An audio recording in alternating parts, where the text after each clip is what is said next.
नमस्कार, आप देखिए डॉक्टर साहिब आपके साथ मैं हूँ मुस्कान। दर्शकों, आज के इस एपिसोड में हम बात करेंगे ट्रांसपेरेंट ब्रेसेस के बारे में, जिसे ए लाइनर भी कहते हैं। आज हम उसके बारे में जानेंगे, तमाम जानकारी लेंगे। अब देखते हैं कि जब भी बात ब्रेसेस की आती है तो कई बार लोग ब्रेसेस लगाना नहीं पसंद करते क्योंकि सामने से दिखने में ख़राब लगता है। तो आज ए लाइनर भी आ गया है। जो लोग को ब्रेसेस लगाने से अगर तकलीफ होती है या फिर दिखने में ख़राब लगता है, वो ए लाइनर भी लगा सकते हैं।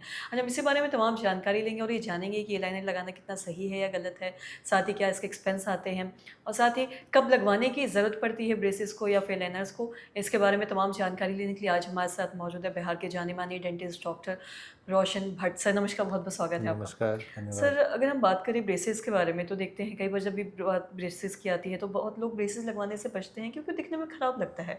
लेकिन वहीं अगर हम बात करें ट्रांसपेरेंट ब्रेसेस, जिसे लाइनर भी कहते हैं, वो लगवाना में ख़राब भी नहीं है और कहीं न कहीं सही भी है। तो मैं आपसे जानना चाहूँगी किन लोगों को ज़रूरत पड़ती है और लगाना कितना सही है ये?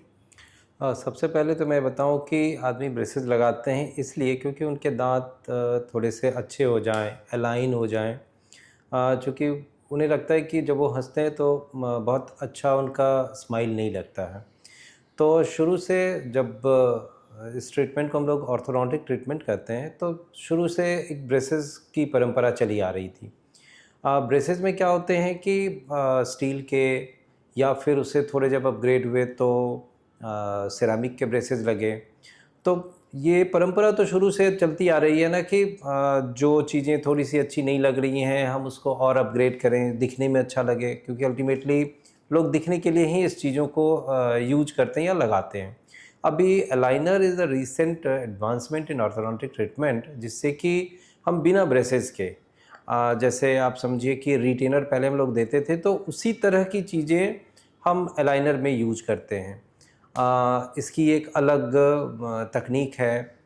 अलग तकनीक इन सेंस कि हम पहले स्कैन करते हैं दांतों को, स्कैन करके और फिर देखते हैं कि अब इसमें क्या-क्या चीज़ें होनी है। पेशेंट को एक्सप्लेन करते हैं और फिर अलाइनर के लिए हम लोग पेशेंट को रेडी करते हैं और अलाइनर प्रोवाइड करते हैं। अलाइनर बाकियों की तरह जैसे पहले फिक्स्ड ऑर्थोडोंटिक ट्रीटमेंट होता था कि हर महीने आते थे पेशेंट, हम उनमें वायर चेंज करते थे, हम उनमें रबर चेंज करते थे। बट इसमें पहले से तैयार किया हुआ एक सिस्टम बना हुआ है कि आप इतने दिन अलाइनर पहनेंगे तो 2 हफ्ते, 3 हफ्ते के बाद, 4 हफ्ते के बाद आपके दांत इस कंडीशन में आएंगे और फिर उसके लिए आपको दूसरा अलाइनर बन के तैयार मिला रहता है। तो आप जब हर नेक्स्ट विजिट में आएंगे तो आपको एक अलाइनर चेंज करके दिया जाएगा और उस तरह से आप मल्टीपल अलाइनर चेंज करेंगे और फिर आप वहाँ पहुँचेंगे जहाँ आपको पहुँचना है। तो ये इसकी खासियत है कि अच्छी खासियत ये है कि एक दिखता नहीं है, ख़राब दिखता नहीं है।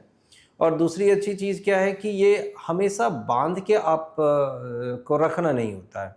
इसकी खामियां फिर इसी तरह की हैं कि जब आप हमेशा बांध के नहीं रखेंगे तो कभी वो कहीं रख दिया, वो टूट गया, मिसप्लेस हो गया, तो फिर सारी चीज़ें आपको नए सिरे से शुरू करनी पड़ेंगी। जी। और साथ ही अगर हम ये जो लाइनर्स हैं, ट्रांसपेरेंट जो ब्रेसेस होते हैं, इसके अगर हम एक्सपेंस के बारे में बात करें, तो वो नॉर्मल जो ब्रेसेस आते हैं उससे कितना इसमें फ़र्क पड़ता है और साथ ही कितना सही होता है, इस बारे में भी जानना चाहिए? यूँ तो ऑर्थोडोंटिक ट्रीटमेंट थोड़ा-सा खर्चीला ट्रीटमेंट होता है। ब्रेसेस भी महँगे होते हैं और अलाइनर उससे कम से कम 2 गुना महँगा तो ज़रूर होता है। लेकिन अब बात जहाँ एस्थेटिक की है, तो लोग यहाँ कॉम्प्रोमाइज़ नहीं करना चाहते हैं, वो पैसा खर्च करते हैं और उसमें उन्हें एस्थेटिकली भी थोड़ा-सा उनको कॉन्फिडेंस बिल्ड करता है, उनके दाँत धीरे-धीरे ठीक भी हो जाते हैं। तो पैसा ज़रूर ज़्यादा लगता है बट ये पेशेंट प्रेफ़र करते हैं कि हाँ ठीक है, थोड़ा पैसा मैं लगाऊँगा बट मुझे अच्छा दिखना है, अच्छा बनना है। जी। सर, बहुत-बहुत शुक्रिया तमाम जानकारी देने के लिए। तो आशा करते हैं दर्शकों की जो तमाम जानकारी है आपके लाभदायक रही हो। तो आज की इस वीडियो में इतना ही। अगर आपने अब तक हमारे चैनल को सब्सक्राइब नहीं किया तो तुरंत कर लिए, साथ ही हमारे फेसबुक पेज को लाइक करें। वीडियो देखने के लिए आपका धन्यवाद।